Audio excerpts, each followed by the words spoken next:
Good afternoon, everyone. I'm Reginald Wells, an executive in residence in the School of Public Affairs at American University, and it's my pleasure to welcome you to this really inaugural event.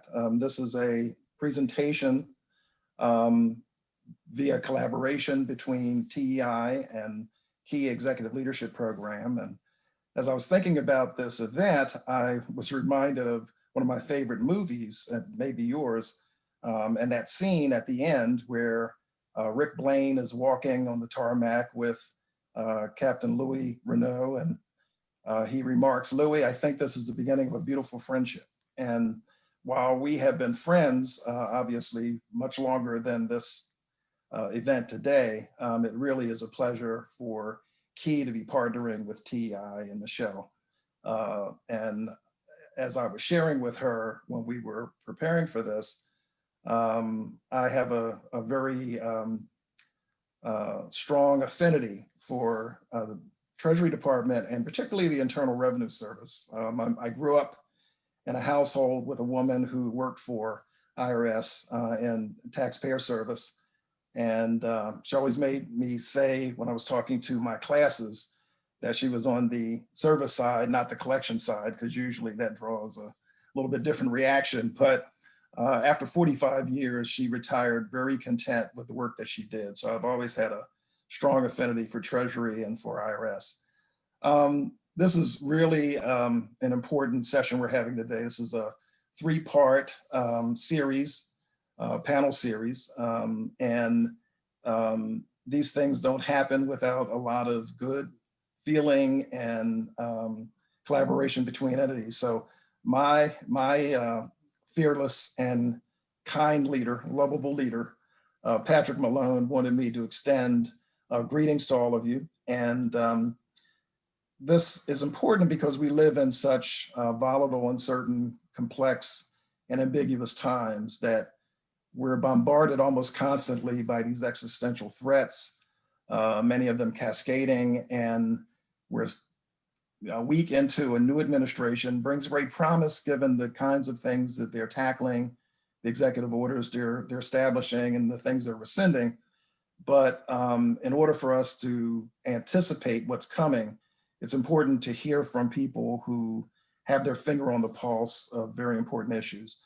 And so my esteemed colleague, Michelle Zager, who it's a little bit of a joke between us, but she is my most recent shiro for some of the work she's been doing that I have admired from a distance, didn't realize that she was behind some of it, but it's good to know that we have people in the federal service, now that I've stepped away, people in the federal service that are keeping the fight going. So Michelle, it's all yours.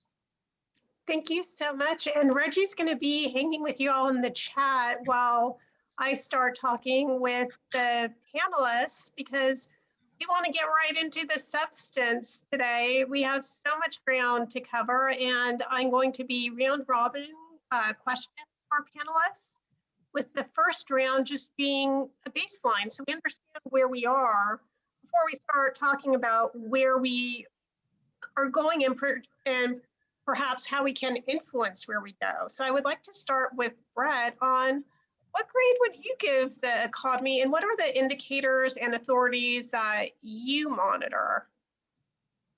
Well, I think we are still in uncharted waters in uncertain times. So quite hard to prognosticate what is to come. The factors that I'm looking out for are several. One, I think there is a overemphasis on how much the new administration can change things. On a global level, I talk often about how several years ago, we entered a post-American era. And it's a time where you're just going to see more global friction, conflict. It's playing out on a daily basis, whether China, Saudi Arabia, Russia. And that obviously has an impact on the economy because it impacts trade. It impacts a whole host of relations between countries. And then obviously we've got the issues internally which I served under President Obama on the National Security Council, and then at state for a decade before that. And we were not, despite good intentions, good people, even good conditions, certainly better than the ones that this administration is walking into, we were not able to advance the ball as far and as fast as we want. And so I think there is, unfortunately, going to be a realization in the coming weeks, perhaps. The honeymoon isn't going to last even perhaps the 100 days. And that will have an economic impact. And one of the things that I'm really focused in on are the weaknesses and the wariness that are being created now that aren't COVID, that aren't even the political polarization, but that structurally, as we start to open up, are going to really leave companies, organizations, even the government itself, in a very vulnerable position. And so the likelihood that we could see both industries as well as individual companies fall on hard times for something that isn't even related to the massive challenges and crises we've got right now is quite high. So I guess that's a low score. Low score. Eric, how much does financial crime take away from the economy right now?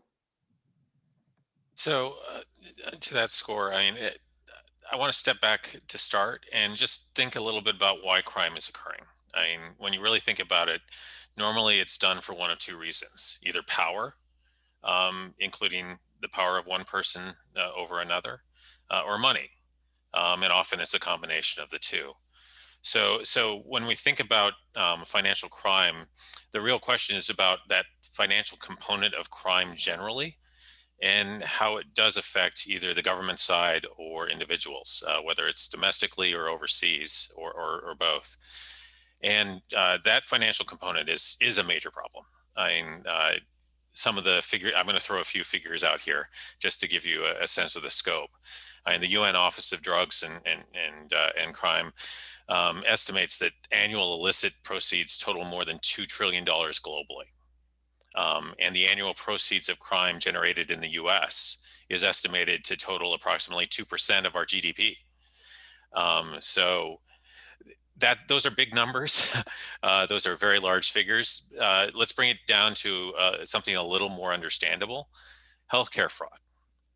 This is a major area of illicit financial activity, and it's both in the private sector and in the public sector in terms of fraud against government programs. And it's especially more acute now during this global pandemic, when healthcare is so important for everyone. So to put the size of this problem into perspective, let's start with where we're getting money back after all of this fraud, and then how big the problem is compared to that. Some recent figures, and these are from fiscal year 2019, from DOJ, about the amount of recoveries, whether it's in settlements or judgments in civil cases, that we were able to get back, was about $3 billion. The total amount of annual proceeds from healthcare fraud, though, are estimated to be about 100 billion annually. And so a lot of what we'll be focusing on at FinCEN and my portion of Treasury is how we increase that percentage of things we're able to recover back. Then there's the cyber side. Business email compromise has been and has continued to grow as a major way that fraudsters in particular are taking advantage of many of us. On the business side, a business may be duped by a legitimate seeming email. It ends up sending its money in the tens of thousands of dollars or even the millions of dollars, depending on the case, to the fraudster. It's spirited away out of the country, often going to places like China and Hong Kong and other areas around the globe. And I'll get into a little bit later how we're addressing that, but I want to set the stage. Then there's human trafficking, another horrendous, horrible example. And Homeland Security estimates the illicit proceeds from human trafficking on a yearly basis in the U.S. is approximately 32 billion. we're talking major numbers here. Thank you. Tara and Eric, someone set the stage for us. Healthcare is top of everyone's mind. What grade would you give the healthcare system right now? And what are the factors that you're looking at when you're giving it that grade? Sure. Well, thank you. And thank you, Eric, for setting the stage of healthcare fraud. Those are staggering numbers, truly staggering. So in general, I think the grade that one would give our healthcare system depends on that person's place in the healthcare system. I mean, I would generally rate it a C, but there's a big spread. So that, you know, the fortunate among us, those who have affordable, high quality health plans through our employers, or that we have the means to purchase them, who live in communities with adequate numbers of doctors and hospitals, who are typically white citizens, English speaking, and can move through health, the healthcare space without racial or linguistic or red tape barriers. We do pretty well. Other Americans, those with low incomes, those living in remote rural areas, communities of concentrated poverty, who don't speak English, they have a much harder time. And evidence indicates that they receive poorer quality care and in turn have worse health outcomes. So equity is probably our biggest problem, I would say, in healthcare. And the word ration in healthcare is pretty politicized, but we ration care based on ability to pay. And in this country, we generally always have. That's not our only problem. Quality is problematic too. I mean, the Institute of Medicine nearly 20 years ago estimated that between about 50,000 to 100,000 people lose their lives each year because of preventable medical errors. And we've made a lot of strides in quality. It's often hard to measure and track that, which leads to it. We have decentralized systems of data. We have the federal system, and states and counties have their roles, but which we value in the US, but there are downsides too. I mean, we can see that's now with the pandemic. It's very difficult to track COVID cases in schools or in different areas. It's very difficult to contact people when they're eligible for vaccinations. So in general too, in the US, we're really good at the difficult, the complex cancer treatments, the development of really cutting edge vaccines, which we're all, hopefully sooner than later will benefit from. But we tend to be kind of bad at the low hanging fruit of healthcare, the management, the getting people into preventive care, the supporting primary care, making sure everybody has a primary care doctor. So it's a mixed bag. I think we've made a lot of strides in the last decade, but we have a ways to go. And Dan, there's a lot of new energy around the environmental policies that President Biden has articulated when he was a candidate. What grade would you say the environmental policy is that he's inheriting? What's the baseline from which he's operating? Well, I'll get to the grade because that's always an interesting question. But I think the last 4 years, the environment has taken a beating. We haven't seen, at the beginning, I was concerned that we might see attempts to take apart the Clean Air Act and Clean Water Act and some of the other major laws. So we didn't see that. We did see policy changes within those areas that reduced environmental protections in many respects. We saw no progress and actually a reversal on climate policies that have been established. And that never was a strength for US environmental policy, but it's much more of a weakness now. There's an organization that does an annual assessment of 50 some countries that account for some 90% of greenhouse gas emissions. And for the last 2 years, the US has been at the very bottom of the list, largely because part of the assessment is on policies. I'd say we had regression in a lot of air quality and certainly climate issues in particular. Some aspects of water and chemicals policy. A lot of chemicals that in the past would have been banned or restricted were authorized for used during the last 4 years. What keeps us from having a really, really low grade on a lot of these issues is the great American federalism.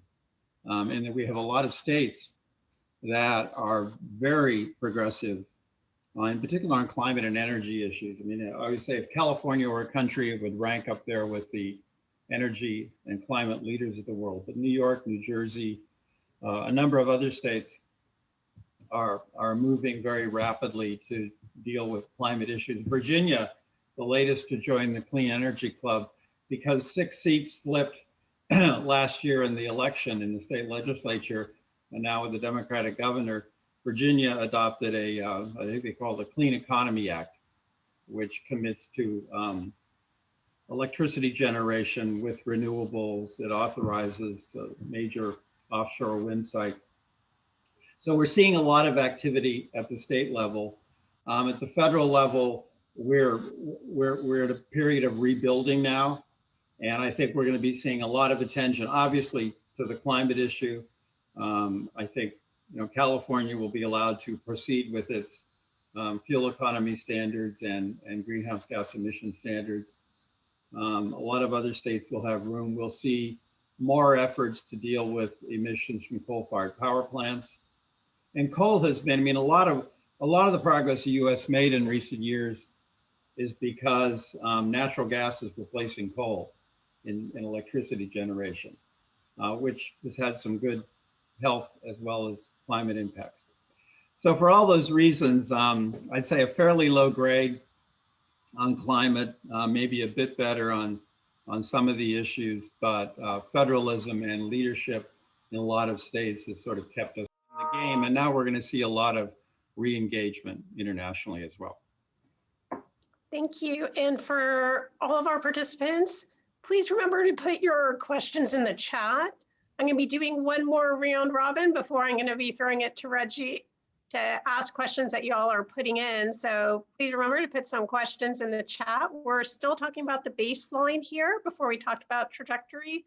And Brett, so when I think about healthcare and all of the issues confronting Taryn that she looks at and everything with Dan and reading the newspapers, there seems to be a lot of solutions that require dollars. I'm wondering to what degree the current state of the economy, which you gave a low grade, actually restricts the ability of a policymaker, or is it really not a hindrance? I think there are a couple of factors. And one key factor, and we saw this in the Obama administration, is a political one. And obviously up on Capitol Hill, the House of Representatives has a narrow majority of Democrats. It's dead even in the Senate, with the vice president now casting, in many cases, a deciding vote. So one of the challenges that we've been looking at is, how do you do big stuff? And the biggest of stuff are the budgetary measures. And one of the things that I'm encouraged by, but it's early days, is whether or not the Biden administration and Joe Biden himself can make a Rooseveltian case. You'll notice in my bio, I'm on the board of the FDR Foundation up at Harvard. And I think we need to go back, dust off the book, and relearn some of the lessons of what Roosevelt did, not just during the Second World War with the fireside chats, but during the Great Recession, and to give ourselves a story, to give lawmakers, to give those working in the federal government that vision of not just what are we against. We're against unemployment, we're against racial discrimination, we're against all of, obviously COVID and terrorism. But I think in order to do big things, to take on these big challenges in a way that this moment requires, we're going to need, that meta narrative. We're going to need to be able to articulate not just the rationale, and I think we often miss the connection of where people are, because the narrative against that investment often, centers around emotional rather than logical, rational decisions. And so one of the challenges that I often make when talking to government audiences is, how do you make your policy, how do you make your prescription more emotional? Let me feel it. Don't just give me the facts and figures and statistics, because when I hear on the other side of the argument, and this is clearly, a growing thread of misinformation, disinformation, distortion, I need to be able to have that, feeling, that compelling notion that we are part of a broader, bigger mission, and I can see myself in it. And there is such a huge opportunity right now in this country to bridge economic divides, to bridge even political, social, racial divides through that kind of investment, through that kind of New Deal. And I hope we can get to the point where our leaders and those across our government, legislative as well as executive, are able to, even if they don't agree on everything, are able to find buy-in around some of these core common projects and do so in a big way. Thank you. Eric, is there common cause on fighting the financial crimes? Is there a particular one? Is it healthcare fraud right now? Yeah, no, this is one of those areas where there is bipartisan support. And for those of you who follow these things, in the National Defense Authorization Act, there were actually two new statutory components of that bring in new authorities for us to go after these fraudsters, these criminals, the folks who are taking advantage of people and taking their money. The AML Act of 2020 and the Corporate Transparency Act. And that's the key thing from our side, from my agency at FinCEN, is we're all about following the money, but and helping law enforcement do its investigations, helping other government agencies, whether it's OFAC, determining and identifying actors to sanction, or whether it's the IC or our regulatory partners who help us work together to ensure the compliance of industry with these requirements, and of course the industry itself. I mean, they are the ones who are seeing the transactions, identifying them as potentially suspicious in the case of suspicious activity reports, and it's truly a group effort, if there ever was one, to be able to tackle this kind of crime. And it's these authorities that we're able to use and implement. And one of the key things I'll highlight on this is the sort of the Swiss Army knife tool in this deck for us is the reporting by the institutions and by businesses, and even us, if we're taxpayers and we happen to have foreign bank accounts of a certain amount. But it's really that information that, through our regulation, through our implementation of that with the private sector and our other partners, we're able to get the kinds of tips, the kinds of identification information about subjects of potential investigation, details about the transactions, details about the underlying SWIFT messages or the like that are being reported, or where the cash was dropped off at this branch of that bank, and so forth. And it's not just banks, it's not just securities firms who are doing this for us, who are working with us in this partnership. It's the smallest money transfer shops around the corner. It's the mom and pop check cashing organizations.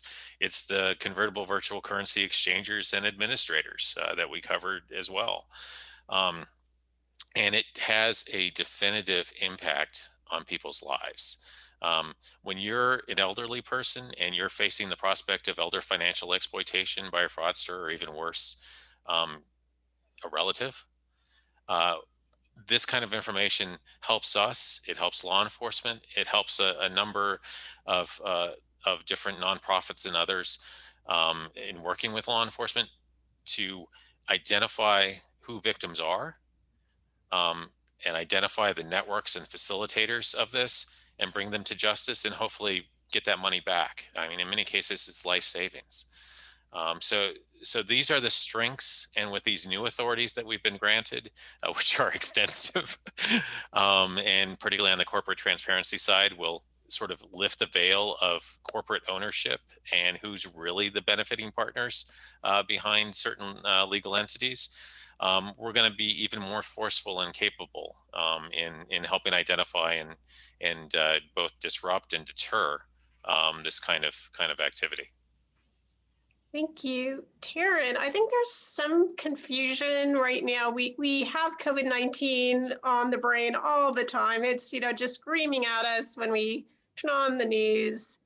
What is the federal government's actual role in such a fight? Do we really have funding? Is it implementation? Is it research production? What are the actual authorities that we currently have to confront a pandemic? Yeah, it's certainly on my mind, and I can imagine everybody else's too. I mean, I think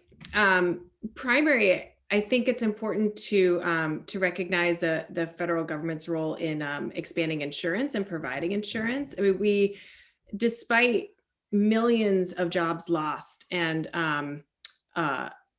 people getting sick, right? People have health insurance, whether it's through Medicaid, through the Medicaid expansion provided by the ACA, or through the exchanges. So that has been different than other economic recessions. We don't see that one-to-one job loss and insurance loss. And having insurance certainly helps weather getting sick, as well as many other issues. But with regard to COVID, the federal government, I would say, has both funding and advisory roles, both of which it largely failed to do in the first 12, 11 months of the pandemic. States and localities need money to fill budget gaps and implement vaccination plans, local relief plans, like opening schools, supporting businesses that we have a public interest in keeping closed, but want to continue to exist, like restaurants and bars and music venues.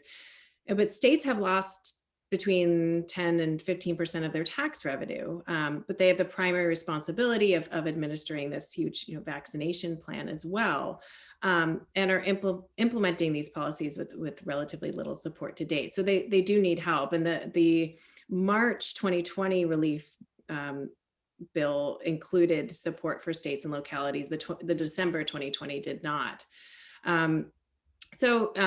I think the federal government, with its ability to borrow, serves a really vital funding role in all this. I mean, the advisory role is really key too, and clear evidence-based guidance on mask wearing, on how schools can open safely, how universities can open safely, how gyms and restaurants, everybody, travel, all of these really important advisory roles are key too. And then supporting testing. Testing continues to be key now, nearly a year into the pandemic here in the U.S., and yet we haven't had a national testing strategy or consistent data reporting, data transparency. And so the federal government, we now have a COVID plan, and implementing that is a huge challenge, and we've lost a lot of time.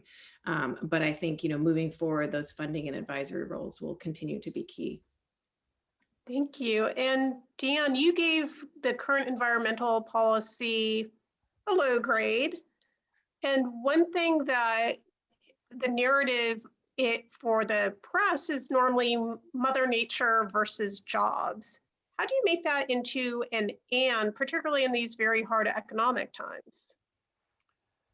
That's all part of the larger classic alleged conflict. It's exaggerated generally between economic and environmental goals.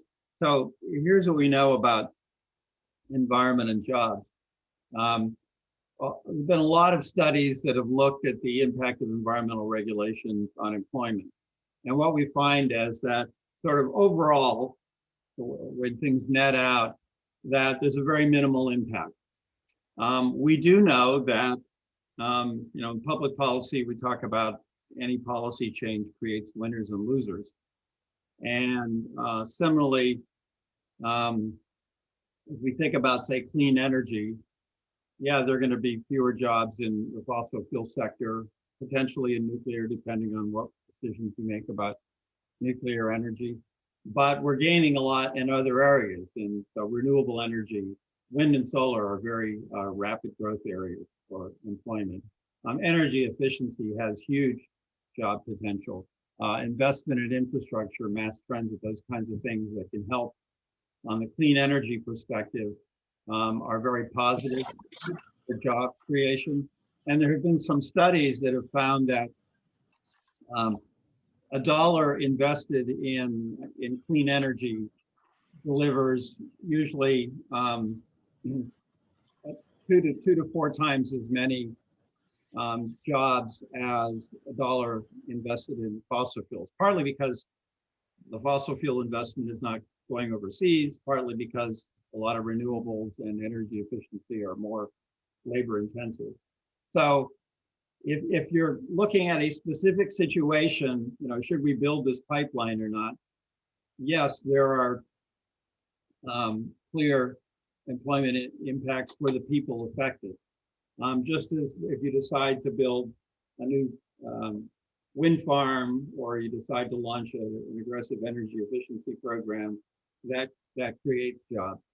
They sort of net out, except we find that we get a higher return on energy jobs. And then I always want to say, what are you getting for the jobs? Are you getting better health? So air pollution is a big cause of the problems that Taryn worries about. Okay, so a lot of respiratory issues and asthma and lung cancer and cardiovascular diseases, we know, and we increasingly know more about this, are a result of air pollution. So if you're creating jobs that you're helping reduce air pollution because you're using energy more efficiently or using cleaner energy, then look at what you're getting in return for those jobs as well. So big picture, it's really a false dichotomy. In specific cases, yeah, there are winners and losers.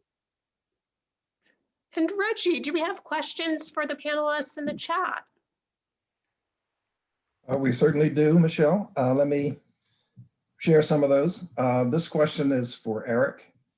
Given large-scale issues of fraud and corruption, especially in some CARES Act funding, PPP, how can we better leverage the large swaths of data that are available to different agencies to better prevent fraud and more quickly identify and investigate it?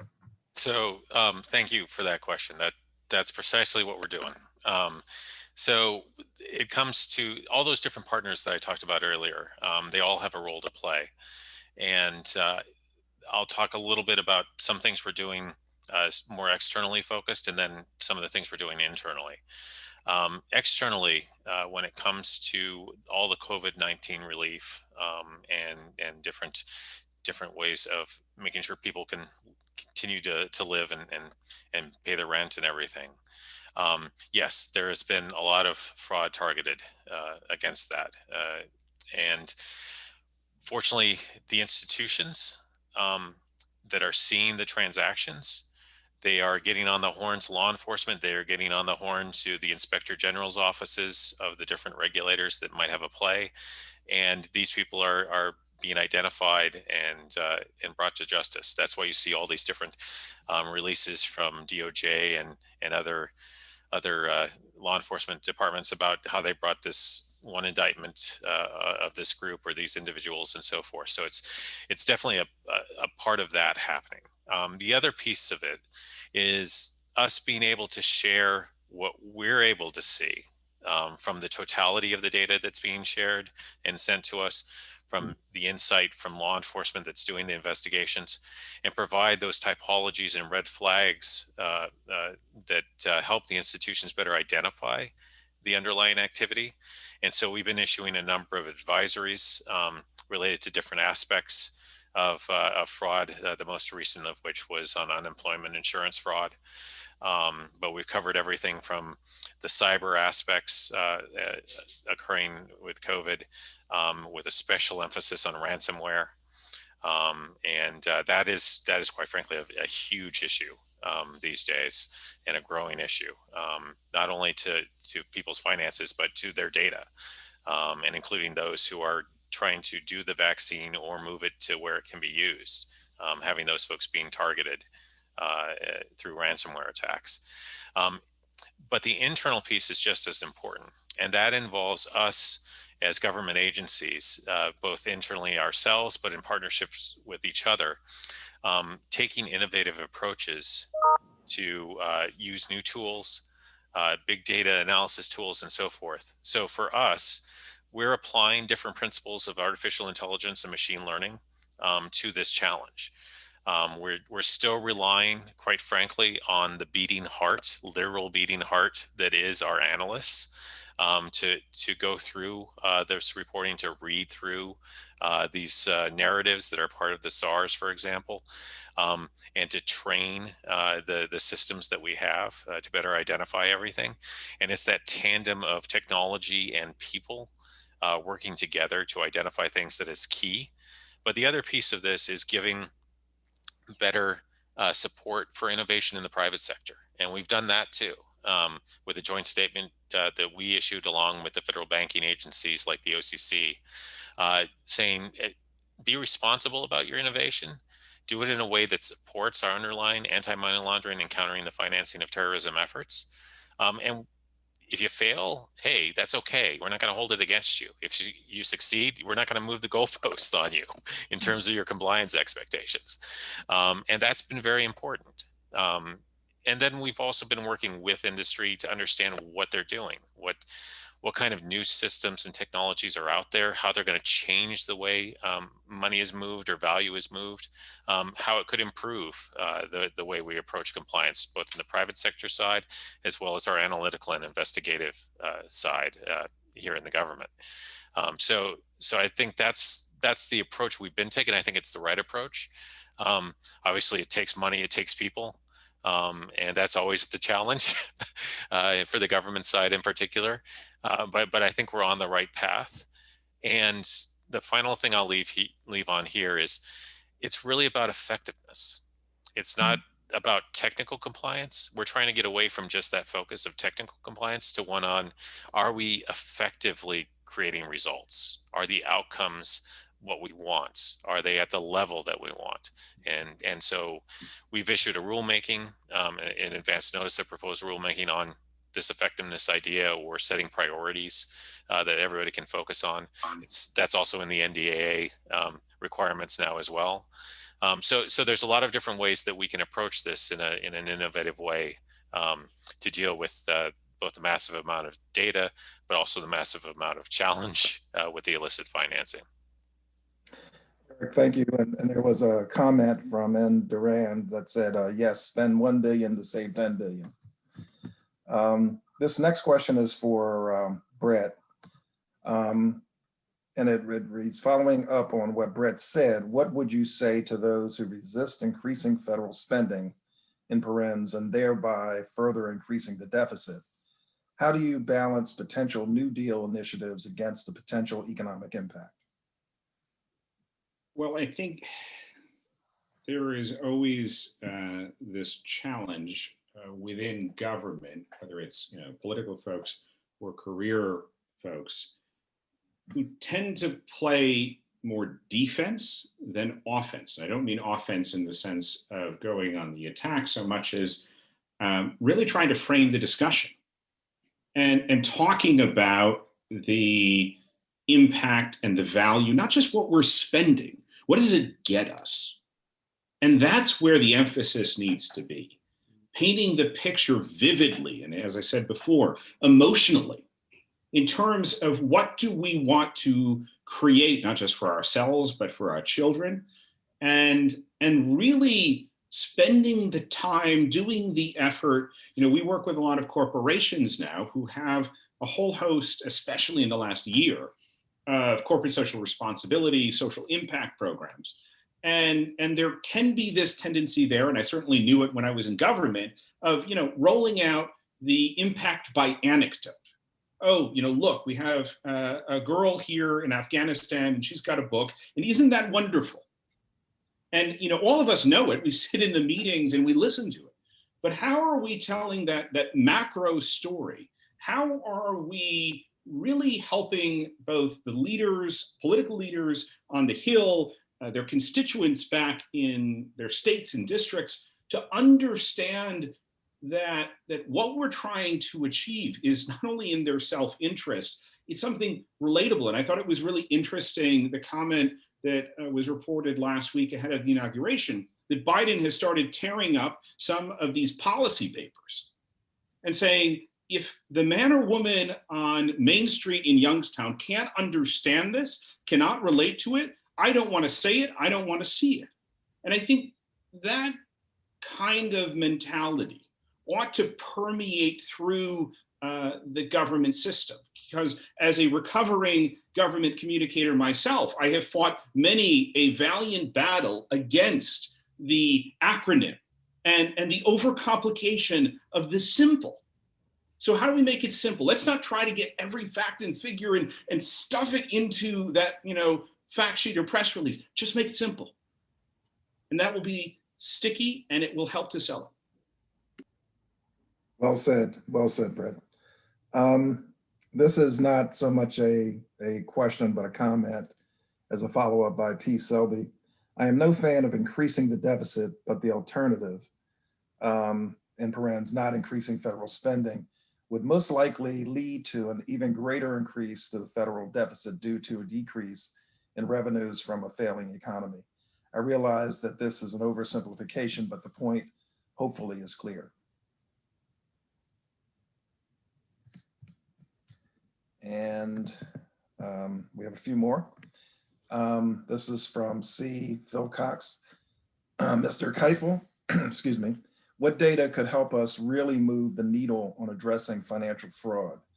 Could we capture that through new SAR reports?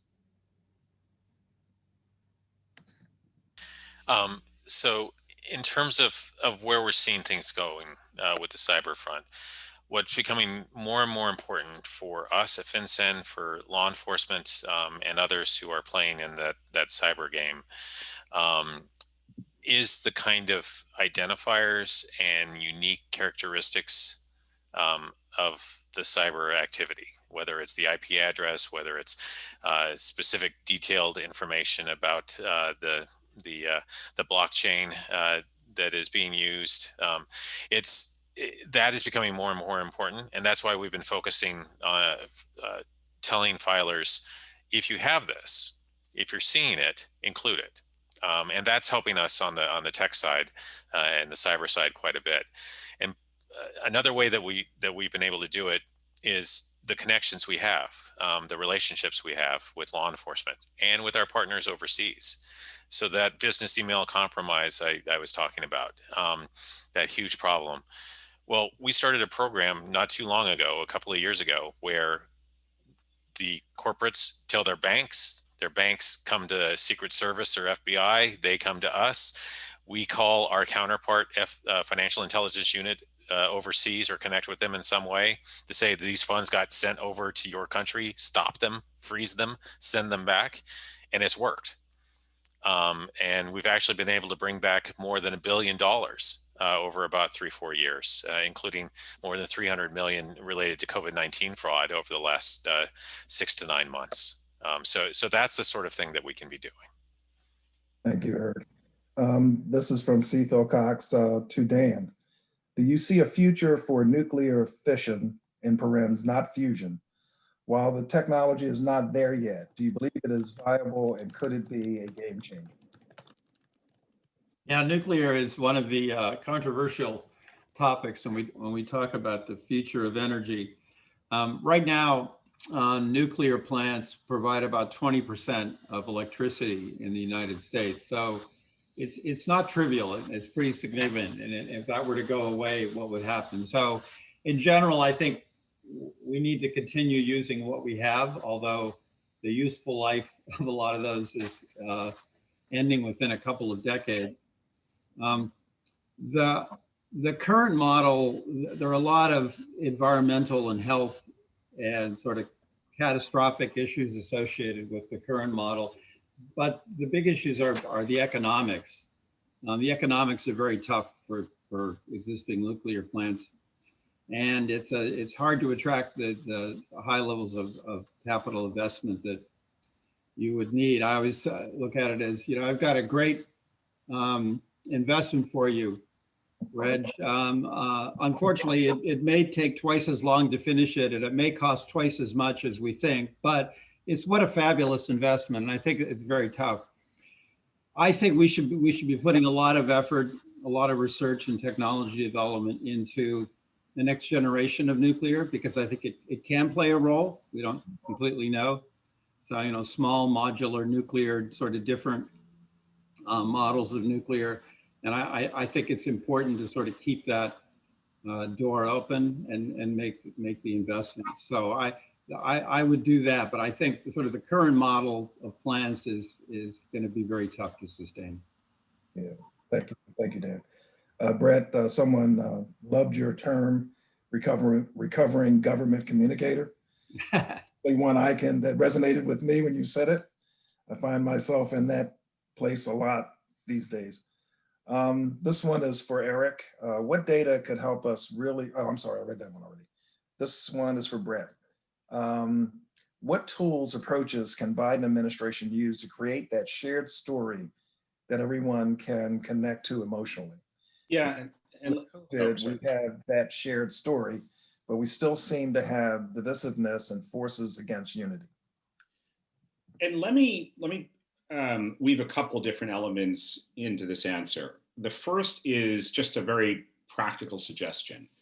And I think oftentimes in government, I found myself, and I have to say now, getting into my 6th year as a recovering government communicator, what you realize is that we do drink too much of the same Kool-Aid. And how do we solve for that?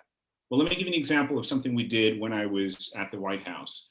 We had spent, it seemed like years trying to come up with a better way of talking about the $1 billion we were spending each year on global entrepreneurship. Some of you may have been involved in those conversations. And I remember it was one of the first things when I came into the White House that Ben Rhodes told me, we got to fix this. We got to, figure out what are we trying to do. And we would hold the interagency policy committees, and how those go, and we'd have our summaries of conclusion. We weren't getting anywhere. And finally, I was talking to somebody on the outside who said, well, why don't you bring in some smart advertising, marketing, PR minds? And that's something that all of us can do. You don't have to be at the White House. And especially in this moment, the power of convening is so important. And it's not just, that you get the benefit of their expertise, and we're glad to share it. We're glad, to give the benefit of, what would be a overpriced fee for a client for free to our public servants, because it hopefully is going to end up benefiting us all. But I remember sitting in the EEOB with 12 of these top, because all of them thought it was really cool that they got to go over to the White House. And, I had to deal with their PR, because the marketing companies have their PR arms, they're promoting the heck out of it. But at the end of that meeting, after we were describing what we were trying to do, we started a process. We said, well, we really appreciate your feedback. Can you send us ideas? And they went crazy and sent us all sorts of campaigns and ideas. And at the end of it, we got one word: spark. And I remember that was my last day in the White House, where we, with Shark Tank and with a bunch of global entrepreneurs, launched this this Spark initiative.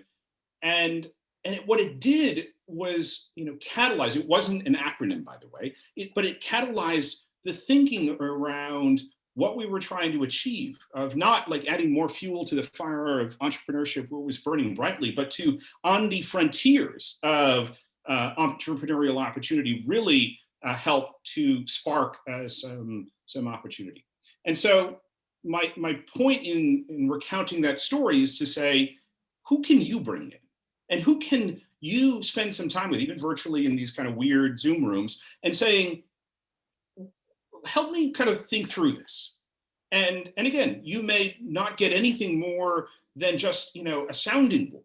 But as you're trying to do it, and what we also discovered, to our great surprise, is when you ask people for their opinion, they are then all the more ready to help and say, well, where can I be, useful to you, or where can I help to spread the message? And they become, converted to the mission that you're trying to achieve. And they may not be the right person, but they can connect it to somebody else. So my, word of advice is get out there, and especially in these virtual times where I found people are much more open to saying, yeah, I'll hop on a Zoom call for 30 minutes and chat through something with you. Get out there. Thank you for that strong statement for diversity of thought and cross fertilization. This one is for Taryn. What is going to dominate the next 5 to 10 years in the healthcare industry? Ooh, small question. I mean, there's so much to talk about. I mean, I will say to Brett's earlier point in the conversation, I think one of the vulnerabilities of the Affordable Care Act was that it didn't go far enough, I would argue.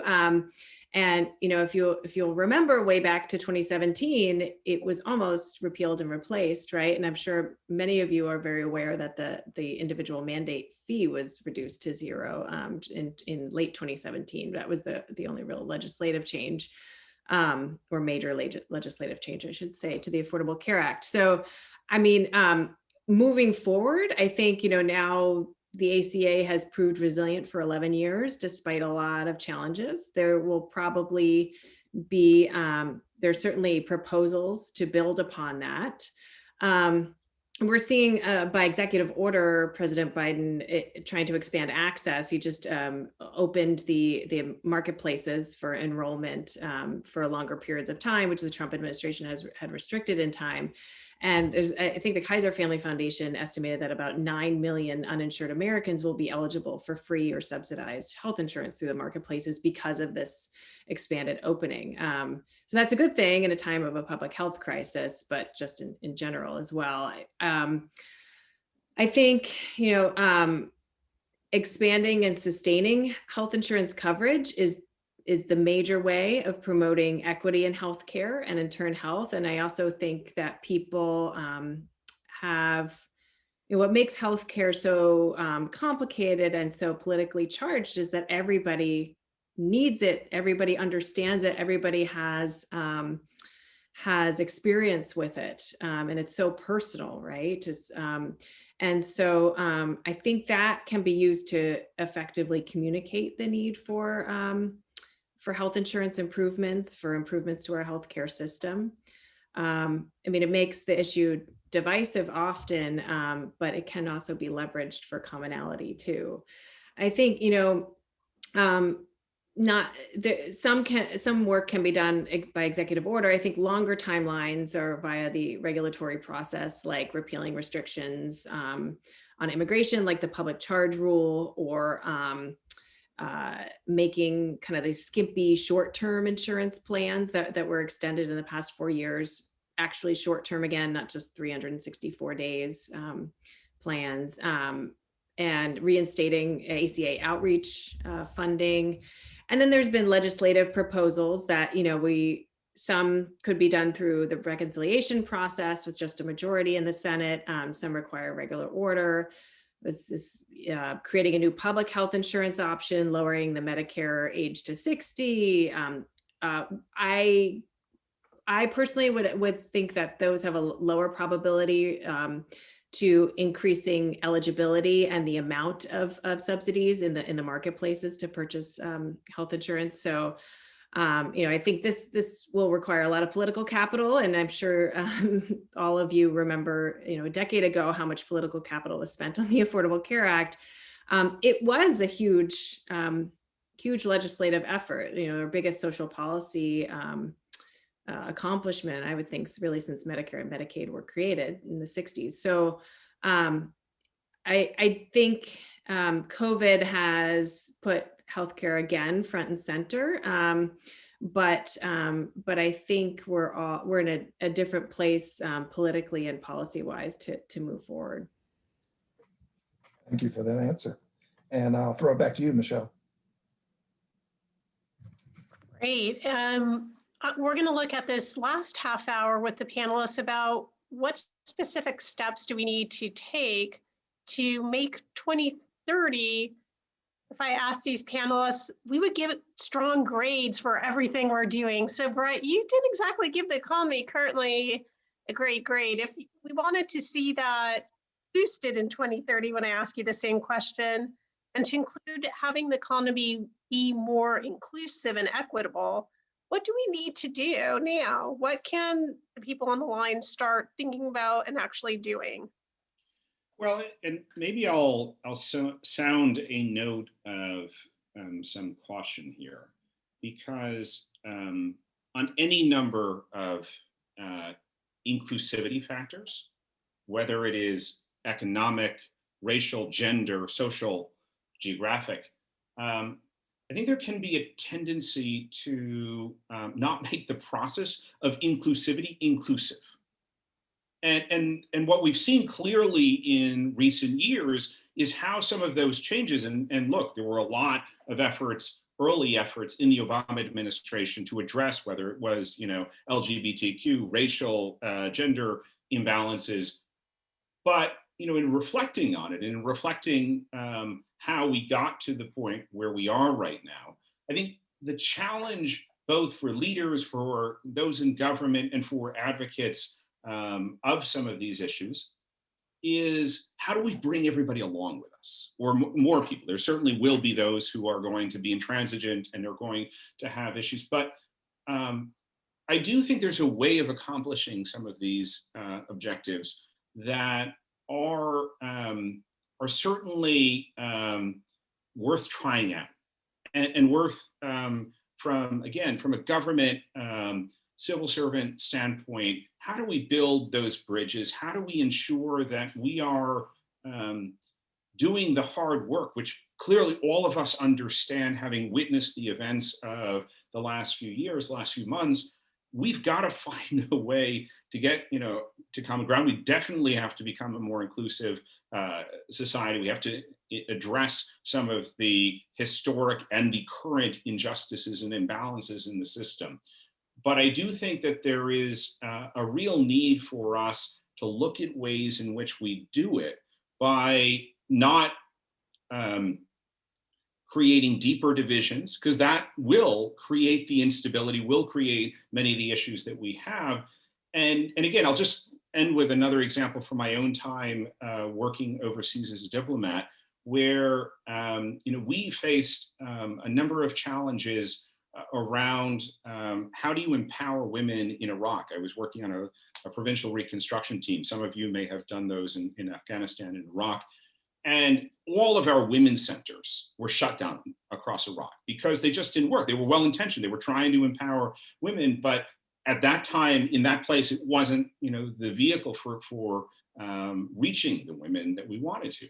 And yet, when we started to work, for instance, in libraries, and we started to rebuild libraries, and we started to bring more women into those libraries, and it was, culturally, socially acceptable to have women go there, we started to see some more impact. We reached a broader group. It wasn't called, a women's center. It wasn't labeled as a big program for women's empowerment. But in the end, I think we achieved a lot more. And so where, automatically you start talking about some of these issues and people throw up walls or barriers, how do we help to reduce that? Because the measure of what we accomplish is also in how many other people that aren't in that category we can help bring along. I mean, I was raised in a family where my mother was the first executive director of the National Organization for Women. And I am steeped in that history. I'm steeped in that worldview, but I also believe, going back to Iraq, that we've got to find a way to get some of the men, some of the Iraqi, older men who were stuck in a different model in a different time, and bring them along. And that is one of the challenges, I think, even for us in our own country in this moment. we should look for ways to undertake. Thank you, Dan. You also did not give environmental policy a high grade. If we wanted to have a better grade in 2030, what would be 2 to 3 steps that we should start working with? And in particular for the environment, for the federal government, who should we might look to for partnering to help us get to that better grade? Yeah, I think, well, partnerships are an opportunity. I think we need to look at the positive relationships between environmental, energy, health goals, and economic goals. And it is, if you want to make smart investments, invest in green infrastructure and renewable energy and energy efficiency and those kinds of things. And so I'm always looking for the sort of win-win opportunities. So number one is we can think about those. I mean, right now, the state with the largest wind generation capacity is Texas. The state with the highest percentage of wind generated electricity is Iowa. So those are places where, and they're doing it for the economics. If you say it's climate change, you might actually turn a lot of people off because it's become such an ideological issue. But if you say it's about clean energy at lower cost, wow, that really works. So I think we can do a lot more to do that. And I think government policy can, in very reasonable ways, I think, start to provide incentives. So incentives for investment, or, you know, something simple like a carbon tax, for example. I know tax is a dirty word, and this is a Treasury group, but you know, you can make it revenue neutral, or you could reinvest or recycle back to people. But just some way of saying that certain ways of doing things, relying too much on carbon-based fuels, actually costs us a lot. And we see the effects of climate change all around us, and it's going to cost everybody a whole lot more money. So I think reframing these issues to some degree would help. It's disconcerting these days. For a long time, environment was somewhat of a consensus issue, and you'd find sort of some overlaps between the parties. And a lot of leadership in the 70s in particular came from the Republican Party. Now we have this extreme divergence. So there's that sense of common purpose, you know, what's the general welfare? If we could move back to that, and I think there are a lot of obstacles, but more collaboration, more public-private partnerships in technology development, in green infrastructure, and developing mass transit. I think all of those things could go a long way. Awesome, thank you. And Taryn, you're the one that actually was maybe the most optimistic out of C for healthcare policy. So by 2030, if we wanted to boost that grade to include making healthcare more equitable, what are the top 2 to 3 things everyone on this call should be focused on? What can we actually do to make it perhaps a B? Well, first, just the fact that 2030 is only 9 years away, kind of, I didn't realize that until quite recently, sadly, but it's striking. So I think as our country could and should continue down the path of making sure that everybody has access to affordable, high quality health insurance. That means health insurance they can actually use that has adequate, you know, out of pocket cost coverage and that sort of thing. So building on the Affordable Care Act is, I think that will continue now that it's proven it can stick around, at least so far. And so even though it's been chipped away at constantly, I think, you know, if there are ways for Congress to make technical fixes and go further, helping people pay for premiums and other aspects, I think that will be that will go a long way in improving equity and making sure everybody has access to basic health care. I would actually say, though, that the biggest step that we need to take in improving health doesn't really have to do with the healthcare system. It has to do with the social determinants of health. We have high rates of chronic disease, including diabetes and obesity and hypertension. Many of these conditions are treated, obviously, in the healthcare system, but they stem from many other factors that are outside of the healthcare system. So improving education, for example. I mean, step one is getting kids back to school. We know that that kids who, for example, aren't reading by 3rd grade are more likely to drop out of high school, which affects their economic earnings, which affects their health and mortality rates later. We know, as Dan was pointing out, pollution is a really big predictor of health and healthcare costs and healthcare needs. So, you know, making cleaner air is really key. Housing, ensuring people have stable and high quality housing. And then particularly, I think relevant to the audience is money. We know, you know, there's a growing body of research that money improves health. That makes sense. But we see, you know, increasingly see connections between something like the earned income tax credit and health, birth outcomes and birth weight, but other kinds of improvements, minimum wage and health. And so thinking about how we can improve health before we need to get to those, to the healthcare system is really key. Thank you. And Eric, you talked a lot about things that seem to be a little bit more defensive that we're doing and in partnership with other government agencies and international partners. What can we do by 2030 to be in a much more proactive stance as far as financial crimes? Yeah, so what Taryn was just saying is actually a good jumping off point, because as I talked about at the beginning, I mean, there are reasons why people do crime, get involved in crime, and many of those are economic, many of those are educational or environmental factors. Obviously, there's the folks who are just the hardened criminals, or the folks who are corrupt and taking advantage of the situation that they find themselves in. But being able to address all of those other issues and create a more sustainable career, economic, social path for more people is going to reduce crime, is going to reduce the pressure of people trying to steal or defraud someone else of their money, and the need for us to spend so many resources and time to identify them and bring them to justice. So that would be my starting point. The other piece here is that we actually now have a foundation with the new statute, with the work that we've been doing recently, where we can move to that more proactive vein. And some of the key elements of that are going to be that change in focus to effectiveness.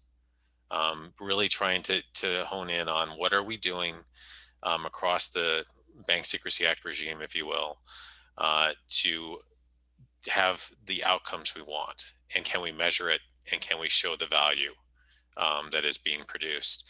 The second piece of that is being able to prioritize and highlight these are the national anti-money laundering, countering the financing of terrorism, or proliferation financing priorities that we have as a nation, or within a region. These happen to be a little higher because of the regional characteristics or the type of business activity that's there, or what have you. And if we can do that, and do that in a shared way, which is what we're striving towards, then we're able to use our resources more efficiently. We're able to target the problems more effectively, and that should lead to better outcomes. And that puts us on a much more proactive basis. And if we do the same thing in our relations with our counterparts overseas, to jointly approach shared challenges, that is another one way in which we can be on that forward-looking, proactive side, as opposed to defensive and reacting to what someone else may have done. Thank you. Reggie, do we have any questions for the panelists in the chat about where we're headed? We do. And let me start with Dan, because I know he has to run pretty quickly at 2:30. Dan, what immediate actions are we to expect from rejoining the Paris Agreement and having Gina McCarthy leading the climate office at the White House? Yeah, so yeah, a friend of mine last week from Germany sent me a note, welcome back to the Paris Agreement. So the US is getting back in. Now the agreement is a platform. And so the theory of Paris is that companies will make commitments, nationally determined contributions, and that every, I think it's 5 years or so, we ratchet it up. So we keep, and collective action, and that person is moving and that country's moving and so on. So the real test, yeah, in a way, getting back in the agreement is fairly easy. The real test is, what are our commitments going to be as we rejoin the agreement? And then the really hard part, how well will we deliver on those commitments? So the Obama commitment, I think, was 26 to 28% reductions in emissions by 2030. I mean, everybody's now suddenly doing better because of COVID. So emissions were somewhat down, but when things resume, we'll get back to normal.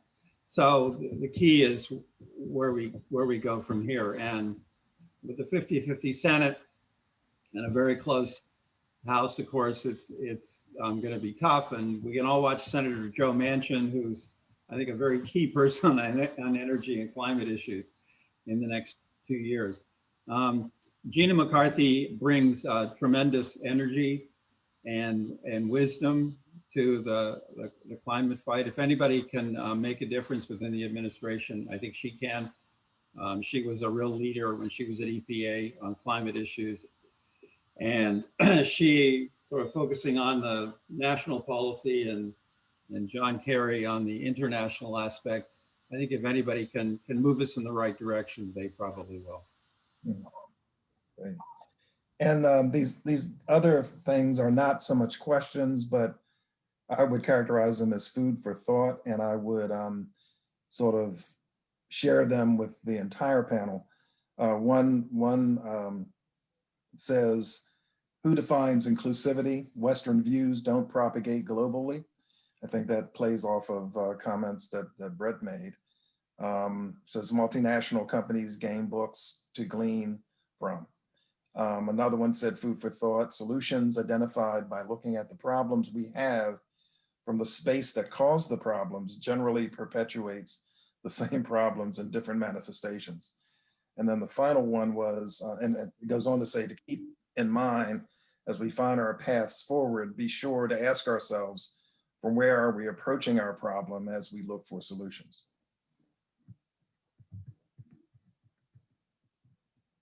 I don't know if you want us to react to those, or we'll. Please. One of the concerns that I've got, and I'll air it here since we're amongst friends, and I've directed publicly this concern, especially to the State Department, but I think it equally applies to Treasury and to other agencies, is the tendency that can happen, and knowing some of the people that were in, whether it was the Obama White House or the Obama administration, that they're coming back in, to government, and they believe, in some cases, that they're picking up where they left off. And there may even be, as Tony Blinken said this morning, we'll address the world not as it was, but as it is.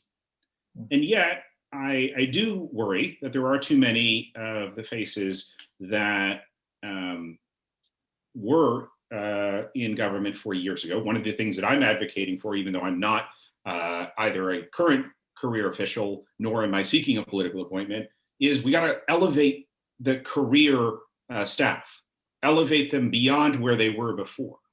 Because if we are going to build back better, then it's got to be sustainable. It can't just be for 4 years or for 8 years. And there is also a knowledge that exists within the system, within the folks that were fighting on some of these fronts over the last 4 years.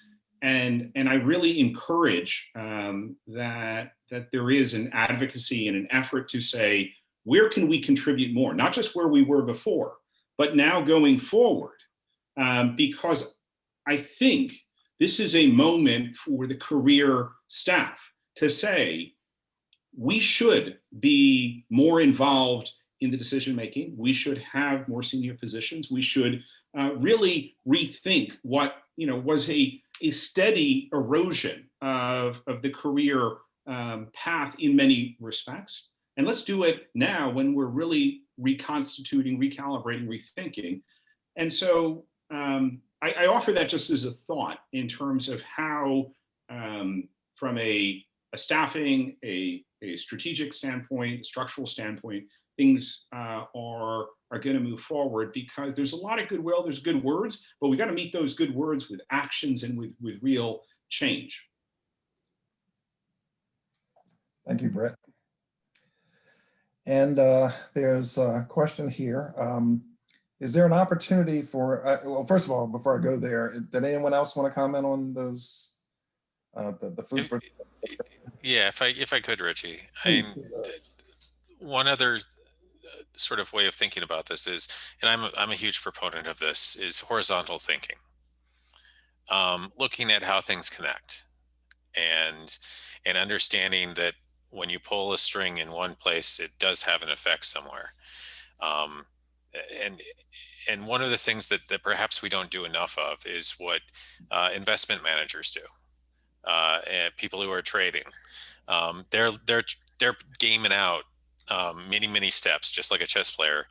What happens if X and Y and Z and so forth, and understanding all those different permutations.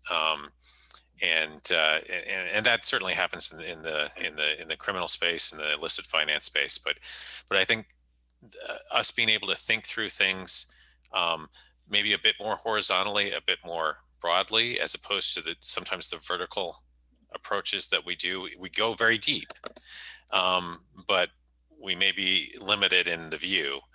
I think that will be a big part of being able to fully address things.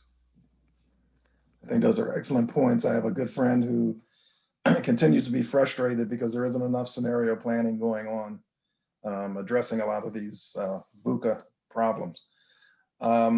Anyone else before I move on to this last question, because we only have about 5 minutes left? Dan or Darren, you're good? Okay. Is there an opportunity for enhancing nexus between what federal government can do about climate and what Blackrock is doing on investment side?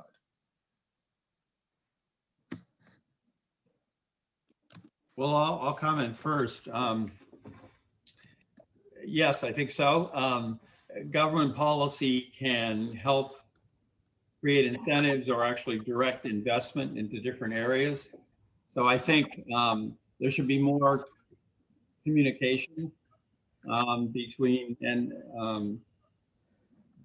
investment institutions and government. I think that'll be a positive. But again, sort of creating economic incentives by pricing these social costs of things like carbon and fossil fuels are important. And I think I read this right, that the new Treasury Secretary talked about creating a climate hub within the Treasury Department.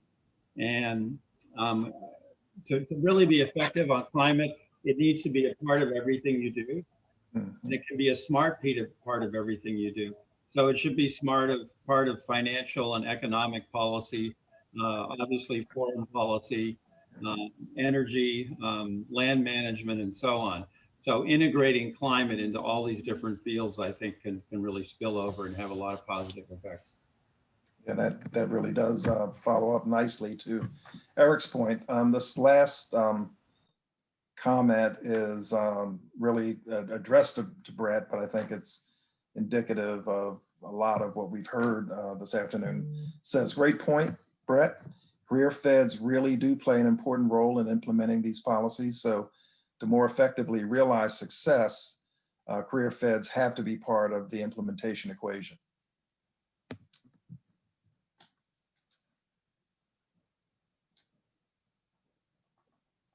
So as the current career fed, I will take that and appreciate it. And I do want to spread, I mean, since I have this opportunity, I do want to spread some love around to everyone else in the Treasury family that we work with. I mean, our colleagues at IRS who are part of our examination team for our requirements, who are in some cases, braving COVID protocols to go and process reports that are still coming in by paper. Our friends elsewhere in Treasury, within the Office of Terrorism and Financial Intelligence and so forth, that we work so closely with, the Office of the Comptroller of the Currency, which is another one of our regulatory partners. It really is about the partnership at the civil service level that allows a lot of this stuff to be done, and it is good to obviously hear the positive words, and I just want to share that love broadly. I appreciate that, Eric, and I certainly identify after almost 40 years of laboring in that career vineyard at federal, state, and local levels. As I think Brett was suggesting, we don't give enough love to the careerists who who provide the continuity, quite frankly. And the senior executive service in federal government was created for exactly that purpose, and often gets undermined because of a lack of trust. I think we're coming up on the hour. Michelle, should we sort of wrap it up? Yeah, well, I want to thank all the panelists for a great discussion. Thank you Absolutely. to everyone who put their thoughts in the chat. Please remember, we're back next week with another panel, so please remember to register. And yeah, Beth is saying stimulating discussion, much needed, I saw in the comments. So thank you so much. Thank you, AU, for partnering with us. Oh, it's certainly our pleasure. We love working with you.